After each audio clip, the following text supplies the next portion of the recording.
और अपनी श्रद्धा सुमन अर्पित करेंगे। और निश्चित तौर पे ये भी अपने आप में बेहद महत्वपूर्ण, क्योंकि बंगबंधु अपने आप में वो शख्सियत जिनको बांग्लादेश का जनक कहा जाता है, जिन्होंने वो अलख जगाई जिसके बाद में एक मुक्ति संग्राम की शुरुआत हुई। और 70 के दशक में जो एक उन्होंने अलख जगाई 1971 में, एक हमने देखा कि कैसे बांग्लादेश आज़ाद हुआ उस वक्त पूरे संग्राम के बाद में, और भारत ने भी एक बहुत महत्वपूर्ण भूमिका निभाई। तो निश्चित तौर से जिस प्रकार का सम्मान, जिस प्रकार का भावनाएं बंगबंधु के लिए बांग्लादेश में है, उसी प्रकार का सम्मान और भावनाएं हिंदुस्तान में भी लोग उनके प्रति रखते हैं। और तुंगीपारा में उनका जो समाधि स्थल है वहां पर प्रधानमंत्री पहुंचे हैं। तो जब प्रधानमंत्री पहुंचे हैं वहां पर, तो एक प्रकार से ये 130 करोड़ भारतीयों का प्रतिनिधित्व है जो प्रधानमंत्री वहां पर कर रहे हैं। निश्चित तौर से जब प्रधानमंत्री वहां पर समाधि स्थल पर अपने श्रद्धा सुमन अर्पित करेंगे, अपनी भावनाएं प्रकट करेंगे, तो वो पूरे भारतवर्ष की भावनाओं के तौर पर होगा। और भारतवर्ष के लिहाज से कहा जाए तो 130 करोड़ भारतीयों की भावनाओं को प्रकट करने, भारतीय की भावनाओं का उद्गार को सामने रखने के लिहाज से बेहद महत्वपूर्ण पल। और यहां पर प्रधानमंत्री का पहुंचना और उनका स्वागत लगातार हम देख पा रहे हैं। और यहाँ पर प्रधानमंत्री का स्वागत करने के लिए खुद बांग्लादेश की प्रधानमंत्री शेख हसीना जी मौजूद हैं। उनके मंत्रिमंडल के कई सदस्य भी वहाँ पर मौजूद नजर आ रहे हैं। तो निश्चित तौर पे हमने कल भी देखा कि कैसे प्रधानमंत्री को एयरपोर्ट पर रिसीव करने के लिए खुद शेख हसीना जी पहुंची थी, जो कि प्रधानमंत्री हैं बांग्लादेश की, प्रोटोकॉल से इतर, यानी कि दोस्ती को और गहराई देने के लिहाज से उनके इस जेस्चर को देखा गया। और आज भी अब जब प्रधानमंत्री बंगबंधु के यहाँ पे समाधि कॉम्प्लेक्स में पहुंचे हैं तो खुद प्रधानमंत्री शेख हसीना ने उनको यहाँ रिसीव किया। और ये रेड कारपेट ये बताता है कि कैसे भारत के प्रति बांग्लादेश में प्रधानमंत्री मोदी के प्रति एक आदर है, भारतीय लोगों के प्रति आदर है। और ये साफ तौर पे इस बात का दर्शाता है कि कैसे भारत और बांग्लादेश दोस्ती को आगे बढ़ाने के लिए मिलकर काम करने को तैयार है। और बांग्लादेश के इस महत्वपूर्ण दौरे के दौरान प्रधानमंत्री के जो स्वागत की तमाम महत्वपूर्ण बेहद तस्वीरें देखने को मिली हैं, ये भी अपने आप में बहुत कुछ बयां करती हैं। और इस समाधि स्थल के बारे में जानकारी निश्चित तौर पर शेख हसीना जी देती हैं। प्रधानमंत्री उत्सुकता से उन तमाम बातों को जानते हुए, और ये बेहद महत्वपूर्ण पड़ाव, क्योंकि बंगबंधु जिनको कि बांग्लादेश का जनक कहा जाता है, शेख मुजीबुर रहमान, उनकी जयंती के 100 वर्ष पूरे होने के मौके पर, और ये तस्वीरें अब प्रधानमंत्री वहां पर अपनी ओर से पुष्पांजलि अर्पित कर रहे हैं। और ये एक परंपरा, ये एक तरीका किसी मुल्क के माध्यम से अपनी भावनाओं को प्रकट करने का, जब किसी देश का प्रमुख प्रधानमंत्री या राष्ट्रपति जाते हैं तो ये पूरे देश की भावनाओं को उन तक प्रकट करने का या उनके प्रति सम्मान प्रकट करने के तौर पर देखी जाती हैं। और यही एक वो मौका कि जब प्रधानमंत्री ने यहाँ पर पुष्प अर्पित किए हैं बंगबंधु को, तो निश्चित तौर से पूरे 130 करोड़ भारतीयों की भावनाओं को वो एक तरीके से प्रकट करते हैं, उनके द्वारा दिए गए इन पुष्पों को प्रकट करते हैं। और ये भारतीयों की ओर से उनके प्रति एक सम्मान है, श्रद्धा है, और ये तस्वीरें उसका परिचायक है जहां पर प्रधानमंत्री ने ये पुष्प अर्पित किए हैं। तो निश्चित तौर से बंगबंधु को लेकर जिस प्रकार का सम्मान बांग्लादेश में है, उनकी शख्सियत को लेकर जिस प्रकार से निसंदेह कोई वहां पे इस बात को नहीं कह सकता कि उनके प्रति किसी भी प्रकार का किसी के मन में कोई दूसरी भावना हो, तो वही भावना नजर आती है हिंदुस्तान में भी। और वो एक परिलक्षित हो रही है इन तस्वीरों के माध्यम से तब जबकि प्रधानमंत्री नरेंद्र मोदी पहुंचे हैं बंगबंधु के समाधि स्थल पर, और यहाँ पर वो इस वक्त वहाँ पे पुष्पांजलि अर्पित कर रहे हैं। और निश्चित तौर से प्रधानमंत्री शेख हसीना, उनकी बहन और अन्य मंत्रिमंडल के सहयोगी अपनी धार्मिक मान्यताओं के आधार पर इस बात को सामने रखते हुए कि उनकी जो आत्मा है उनको शांति मिले, उनके द्वारा दिखाए हुए रास्तों पे हम आगे चल सकें, उनके दिखाए हुए आदर्शों को हम मान सकें, और उस आधार पर हम आगे कैसे बढ़ सकें, जो एक आधार उन्होंने तय किया था देश को आगे बढ़ाने के लिए, मुक्ति संग्राम की एक जब उन्होंने अलख जगाई थी, तो ये इबादत में या कहा जाए दुआओं में एक तरीके से मांगने की जो परंपरा है धार्मिक तौर पे, आध्यात्मिक तौर पे, उसका एक अनुसरण करती हुई वो तस्वीरें हम देख पा रहे हैं। साफ तौर पे जो उन धार्मिक मान्यताओं को मानने वाले लोग हैं वो अपने तरीके से कर रहे हैं। प्रधानमंत्री अपनी तरफ से इस सर झुकाकर एक प्रकार से उस समाधि स्थल के सामने खड़े हुए हैं और अपनी भावनाओं को प्रकट कर रहे हैं कि हाँ, हमें उन आदर्शों को मिलकर आगे जीवंत रूप देने की जरूरत है जो बंगबंधु ने दिखाई थी, हमें उन आदर्शों को आगे ले जाने की जरूरत है जो हमें महात्मा गांधी ने दिखाई थी।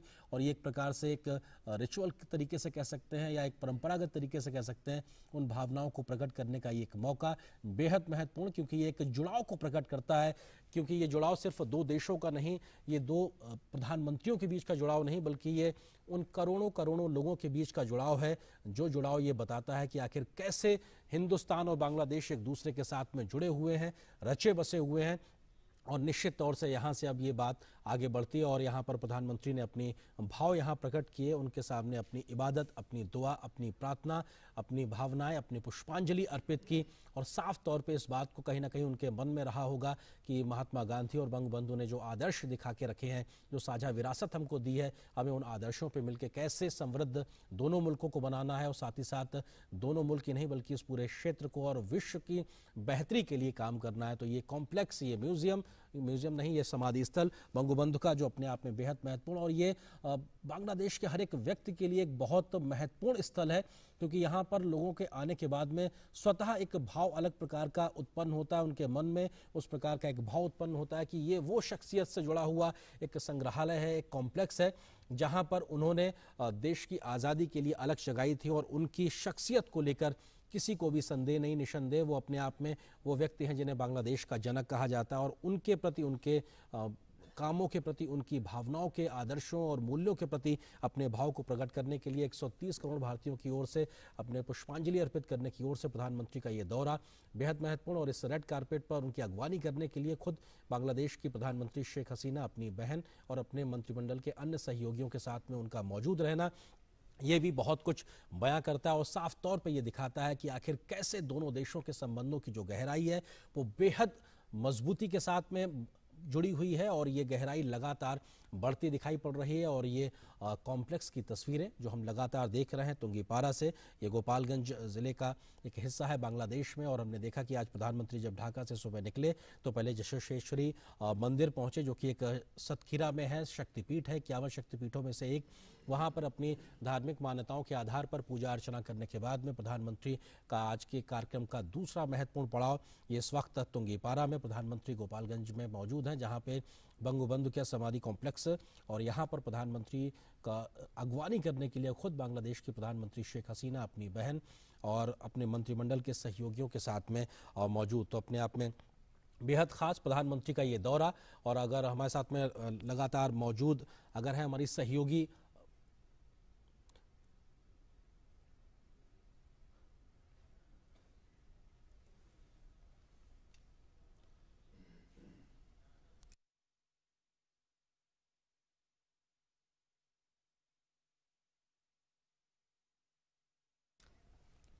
और हमारे साथ में डॉक्टर जोईता लगातार बनी हुई हैं। डॉक्टर जोईता, किस तरीके से देखा जाए प्रधानमंत्री का ये दौरा और बंगबंधु की समाधि स्थल पे अपनी पुष्पांजलि अर्पित करना, ये भी दर्शाता है कि हम दोनों एक दूसरे मुल्कों के साथ में किस गहराई के साथ जुड़े हैं? डॉक्टर जोईता, ये तो बहुत ही एक टचिंग मोमेंट लग रहा है। भारत की प्रधानमंत्री बंगबंधु को श्रद्धांजलि दे रहे हैं, क्योंकि साउथ एशिया के बंगबंधु को अगर कोई ट्रूली बता सके, ही इज आइकॉन, आइकॉन है। और उन्होंने, और वहां पे हमारे भारत के प्रधानमंत्री जाना और उसको संबोधित, ये बहुत ही एक टचिंग मोमेंट मुझे लग रहा है। और ये सिर्फ वो पूरा भारत इस जो बांग्लादेश के जो जन्मदाता है, फादर ऑफ द नेशन है, ये मुझे लगा आज की इन दिन पूरा भारत उनके साथ नमन कर रहा है। ये एक बहुत ही कल्चरली बहुत कनेक्शंस देता है, क्योंकि जो हाँ बंगबंधु थे, एक सबसे इम्पोर्टेंट जो बात थी कि बंगबंधु ने बांग्लादेश को गढ़ा था, वो एक सबसे बड़ी बात थी इंक्लूसिव सोसाइटी और डेमोक्रेसी। बंगबंधु की सबसे बड़ी एक बात हुआ करती थी कि उन्होंने लड़ाई सिर्फ आजाद देश के लिए लड़ा था, वो लड़ाई थी डेमोक्रेसी के लिए, सेकुलरिज्म के लिए, एक इंक्लूसिव सोसाइटी के लिए। और वही मूल्य हमारा भारत भी हम लोग इन्वाइव करते हैं। हमारा भी एक वाइब्रेंट डेमोक्रेसी है, एक बहुत बड़ी हम लोग भी एक इंक्लूसिव सोसाइटी है, and we are secular country. तो ये सब वैल्यूज को भी मुझे लगता है this is also celebration of common values. So ये बहुत ही है एक डिफरेंट। इनफैक्ट मैं एक चीज मुझे याद आ रहा है, हम लोग देखते थे बंगबंधु जब अपनी पहली फ्लाइट से पाकिस्तान प्रिजन से वो वापस आ रहे हैं, तो उन्होंने पहले दिल्ली में उतरे थे और उनको एक हीरोज वेलकम दिया गया था। इट वाज अ स्पेशल, वो उतर के वो, और उनमें सारा प्रोटोकॉल छोड़ के हमारा जो उस टाइम की इंदिरा गांधी थी और प्रेसिडेंट थे, सब गए थे और it was a grand grand grand celebration. और फिर वो सब बांग्लादेश के मिट्टी टच करने से पहले वो आए थे एज ए ग्रेटिट्यूड, और उन्होंने बताया था कि भारत के साथ एक स्पेशल रिलेशनशिप बनने वाला, भारत के साथ एक स्पेशल रिलेशनशिप है। और ये एक बहुत इम्पोर्टेंट, मुझे लगता है भारत बांग्लादेश संपर्क में ये एक बहुत ही इम्पोर्टेंट ये है, जी और इसको हम देख सकते हैं कि कितनी इम्पोर्टेंस है। और डॉक्टर एक जोईता बार शेख जी हसीना ने भी, जी वो चाइना गई हुई थी और उन लोगों ने पूछा था कि आप कैसे भारत बांग्लादेश संपर्कों को देखेंगे। बोलते चाइना के साथ हमारा एक इकोनॉमिक रिलेशन, बट इंडिया के साथ वो अलग रिश्ता होता है, तो जी वो अलग ही रिश्ता है जिसको हम किसी भी तरह से इकोनॉमिक्स या इस तरह का रिश्तों से हम नहीं जी अंकलन कर जी सकते। डॉक्टर जोईता तो आपने वो बहुत दिखाता है महत्वपूर्ण बात कितनी कही है डॉक्टर स्पेशल ये जोईता। बॉन्ड है, जी और बंगबंधु ने इस रिश्ते का नींव रखा था। तो जी इसको तो हम सेलिब्रेट करते हैं, और 50 साल में वो ऐसे मौका हो गया कि आज हम 50 साल में उनकी भी जन्म बर्थ सेंटिनल बर्थ एनिवर्सरी हम लोग सेलिब्रेट कर रहे हैं। तो ये इतनी एक सुंदर, मुझे लगता है साउथ एशिया का चैप्टर में अगर नेबरली रिलेशनशिप, ये एक इपॉक क्रिएट करता है। जी डॉक्टर जोईता और इस बात स्पेशली को भी टंगीपाड़ा, उनका जन्म हुआ था वहां पे, और अभी वहां पे एक बहुत ही सुंदर मुसोलियम क्रिएट किया गया है। तो ये एक बहुत इम्पोर्टेंट है, और इससे और भी दिखाता है कि हम दोनों एक साथ मिलके कैसे जो उनकी जो मूल्यों है, उनकी वैल्यूज को हम कैसे और आगे ले जा सके, और जी उसी प्रत्यय दोनों भारत और बांग्लादेश का प्रधानमंत्रियों को वहां जाना, उसी प्रत्यय को मुझे फिर से लगता है इंश्योर करता है। और हर चीज मैं बोल रही हूँ, ये विजिट हमेशा नेक्स्ट 50 इयर्स में क्या होने वाला है उसको इंडिकेट करता है। जी डॉक्टर तो जोईता हम जी ये, और जिस तरह से डेमोक्रेसी को और डीपन किया जा सकता है, सिर्फ नहीं दोनों देशों में, हम लोग और की कंट्रीज में कैसे अपनी मूल्यों को स्प्रेड करें और कैसे सबको लेके चले। और सबसे बड़ी विश्व शांति की एक मिसाल था बंगबंधु की, एक सबसे बड़ी थी कि पीसफुल, उन्होंने बहुत विश्व शांति के बारे में उनका एक बहुत क्लियर मैसेज हुआ करता था। और मुझे लगता है ये विजिट और भी दिखाते हैं हम दोनों एक साथ कैसे सिर्फ अपनी डेवलपमेंट, अपना वो नहीं, साउथ एशिया पे पीस, प्रॉस्पेरिटी के साथ पीस, विश्व शांति। और इस आयन में मैं और एक चीज बोलना चाहती हूँ कि दोनों मिलके ऑलरेडी काम शुरू हो चुका है, क्योंकि हम लोग जिस तरह से डेवलपमेंट कर रहे हैं, हमारा सिक्योरिटी कोऑपरेशन जैसे चल रहा है, बे ऑफ बंगाल में जिस तरह से हम लोग कोऑपरेशन की बात करें, these are all very positive direction, बहुत ही पॉजिटिव डेवलपमेंट है। जी डॉक्टर और जोईता आप हमारे एक साथ में और एक बनी चीज रहिए। मैं हमारे बताना सहयोगी चाहूंगी। नीरज सिंह भी हमारे साथ इस वक्त तुंगीपारा से जुड़ गए, जहां इस वक्त प्रधानमंत्री मौजूद है। नीरज, प्रधानमंत्री इस वक्त का जो कार्यक्रम उसके बारे में थोड़ा सा जानकारी दीजिए, क्या कुछ चल रहा है वहां पर? देखिए बिल्कुल आनंद, प्रधानमंत्री जी इस समय तुंगीपारा स्थित जो शेख मुजीबुर रहमान का जो समाधि स्थल है वहाँ इस समय विजिट कर रहे हैं। सबसे पहले उन्होंने श्रद्धांजलि दी है जब यहाँ पर पहुंचे हैं, और जो शेख हसीना प्रधानमंत्री बांग्लादेश हैं वो उन्होंने रिसीव किया है यहाँ पर। इसके अलावा उनकी जो सिस्टर हैं वो मौजूद है। कल ही आपने देखा होगा कि प्रधानमंत्री ने गांधी शांति पुरस्कार भी दिया था उनकी जो छोटी सिस्टर हैं शेख हसीना, जो प्रधानमंत्री बांग्लादेश है उनकी। और इस समय अब प्रधानमंत्री तुंगीपारा में शेख मुजीबुर रहमान की समाधि स्थल पर इस समय विजिट कर रहे हैं, उन्हें श्रद्धांजलि दे रहे हैं। सबसे बड़ी बात है कि तुंगीपारा का बांग्लादेश के इतिहास में एक बड़ा महत्व है। स्वर्णिम अक्षरों में इसका नाम लिखा गया है, क्योंकि यहीं से ही बंगबंधु हैं वो निकले थे, और पाकिस्तान के जो अत्याचार हैं उसके खिलाफ उन्होंने आवाज उठाई थी। पूर्वी पाकिस्तान का हिस्सा था बांग्लादेश उस समय, और पाकिस्तान की सेना है वो इनके ऊपर तमाम तरह के जो अत्याचार हैं वो कर रही थी, और उसी अत्याचार के खिलाफ शेख मुजीबुर रहमान उठ खड़े हुए थे और लगातार उन्होंने इसका विरोध किया। क्योंकि जनता के ऊपर जिस तरीके से यहाँ पर अत्याचार किए जा रहे थे उससे पूरी जनता तिलमिलाई हुई थी। यही कारण है कि आप देखेंगे कि 1970 में जब चुनाव हुए थे तो भारी बहुमत से शेख मुजीबुर रहमान की जो पार्टी है उसने जीत हासिल करी थी पूर्वी पाकिस्तान में। लेकिन जो पाकिस्तान में बैठे हुक्मरान थे उन्होंने उसकी मान्यता नहीं दी और उनको जेल में डाल दिया। तो जेल में डालने के बाद उन पर तमाम तरह के जो अत्याचार हैं वो करने शुरू कर दिए। इसके साथ ही जो पूर्वी पाकिस्तान की जो जनता थी उसके ऊपर भी अमानवीय अत्याचार किए, हजारों लाशों महिलाओं के साथ बलात्कार किया, लोगों को जिंदा जला दिया गया, लोगों को सरेआम गोली मार दी गई। तो उसी अत्याचार के खिलाफ शेख मुजीबुर रहमान ने आवाज उठाई थी और वो आवाज इतनी बुलंद हुई कि पाकिस्तान की सेना जो यहाँ पर अत्याचार कर रही थी उसके खिलाफ जो आम लोग थे यहाँ के उठ खड़े हुए और मुक्ति वाहिनी ने जिस तरीके से संघर्ष यहाँ पर किया और उसके बाद जो भारतीय सेना है उसने किया एक बड़ी जो जीत है वो हासिल की थी। आपको याद होगा कि दिसंबर 71 में जब 93,000 से ज्यादा पाकिस्तानी सैनिकों का सरेंडर किया गया, वो भी एक रिकॉर्ड है। और उसके बाद बांग्लादेश के राष्ट्रपति शेख मुजीबुर रहमान बने और उन्होंने अपना राजनीतिक जो करियर है वो जिस तरीके से शुरू किया लोगों की भलाई के लिए, लोगों को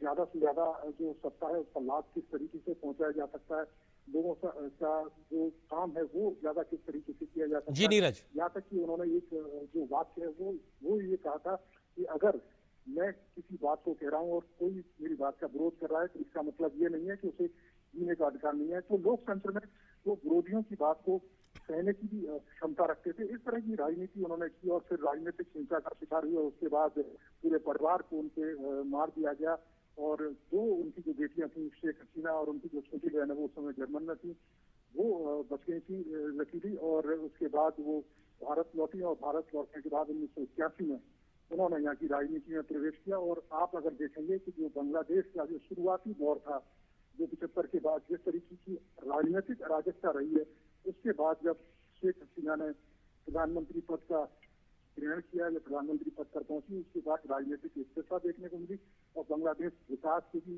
कई सारे नए पायदानों पर धीरे धीरे आगे चल रहा है, आर्थिक तरक्की कर रहा है, स्टेबिलिटी इस पूरे इलाके में आई है। तो ये एक जो बड़ा बदलाव है वो देखने को मिला है और तुंगी पारा ने उसमें एक बड़ी भूमिका निभाई है। जी नीरज, हम चूंकि आप वहां मौजूद हैं, किस तरह से देख सकते हैं कि तुंगी पारा की बात की जाए या फिर हम इस कॉम्प्लेक्स की बात करें, समाधि स्थल की बात करें, बंगबंधु की यादों को, उनके आदर्शों को, उनके मूल्यों को कैसे सहेज के रखा गया है? कोई व्यक्ति अगर वहां आता है तो कैसे उनके विचारों से वो रूबरू हो सकता है, मिल सकता है, साक्षात्कार कर सकता है? उसको लेकर क्या कुछ जानकारी आप साझा करेंगे हमारे साथ?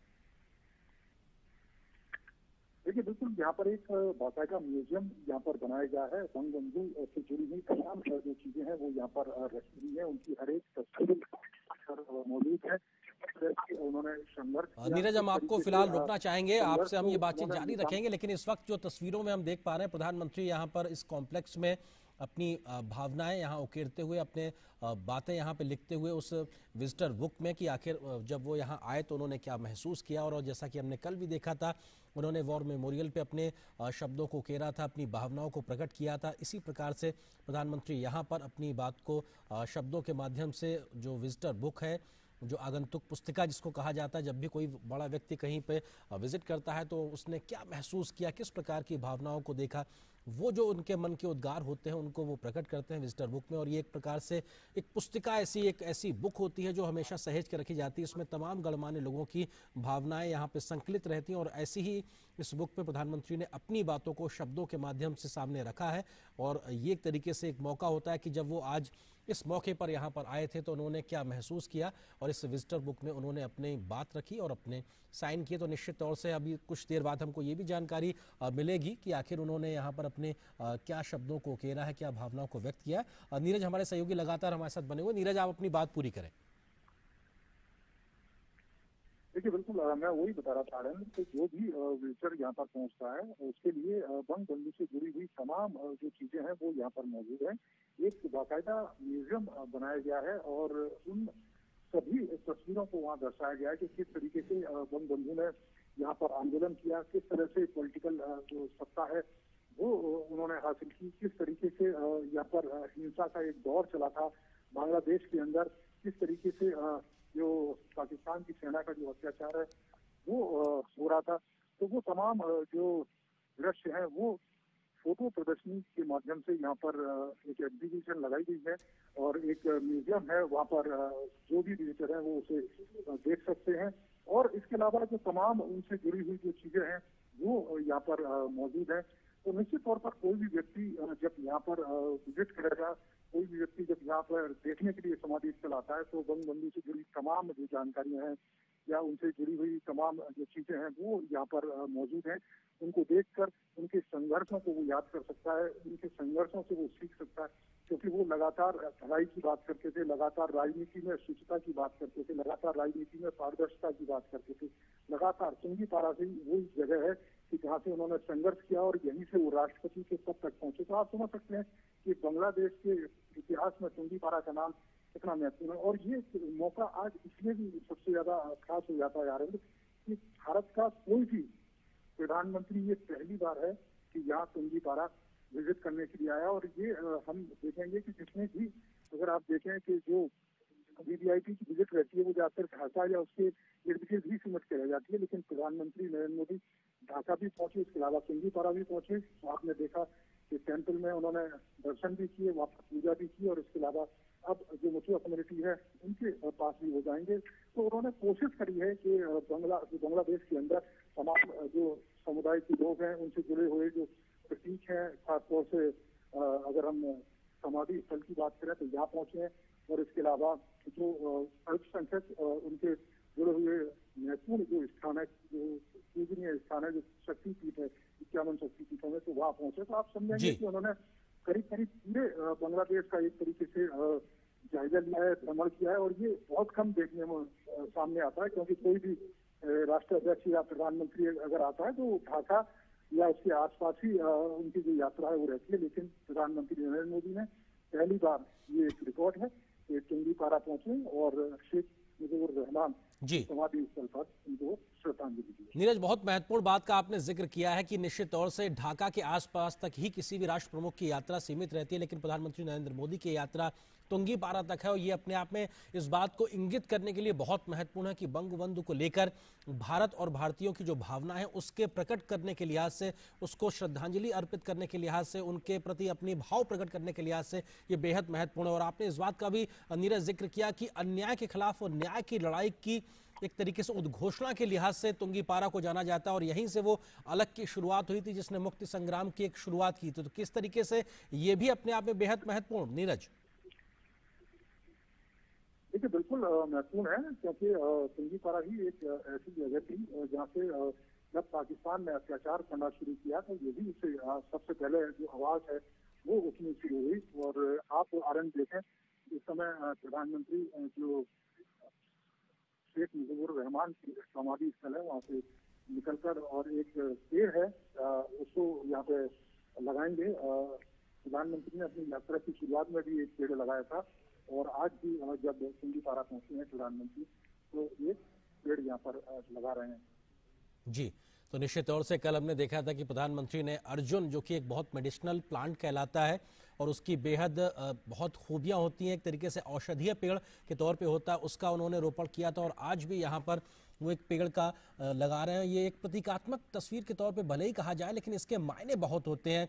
एक पेड़ को लगाना, यानी कि एक वृक्ष को लगाना, जो दोनों देशों के संबंधों की जड़ों को मजबूत करने के लिहाज से बेहद महत्वपूर्ण माना जाता है। और अगर उस लिहाज से देखा जाए तो ये बेहद महत्वपूर्ण मौका, और प्रधानमंत्री नरेंद्र मोदी एक तरीके से उन भावनाओं को रोपते हुए, उन मूल्यों को रोपते हुए, उन विचारों को रोपते हुए जो दोनों देशों की साझा संस्कृति और विरासत को कहीं ना कहीं साफ तौर पर परिलक्षित करती हैं, तो बेहद महत्वपूर्ण तरीके से उस बीज को बोया जा रहा है, उस पेड़ को लगाया जा रहा है, उस वृक्ष को लगाया जा रहा है प्रधानमंत्री नरेंद्र मोदी के माध्यम से, जो दोनों देशों की संस्कृति, साझा मूल्यों, विरासत, सांस्कृतिक, आध्यात्मिक और तमाम प्रकार के जो साझा हमारी संस्कृतियां हैं उसको कहीं रोपते हुए दिखाई पड़ रहे हैं। और जिस प्रकार से ये वृक्ष बड़ा होगा, ये दोस्ती भी उस प्रकार से मजबूत होगी, उसकी जड़ें गहराई में जाएंगी, उसकी जो वृक्ष की डालियां हैं वो एक प्रकार से लोगों तक अपनी जो छांव है वो पहुंचाएगी। तो निश्चित तौर से चाहे इस लिहाज से कहा जाए कि उसकी जो पेड़ की मजबूती जिस तरह से बढ़ती जाएगी, उसी प्रकार से दोनों देशों की दोस्ती के भी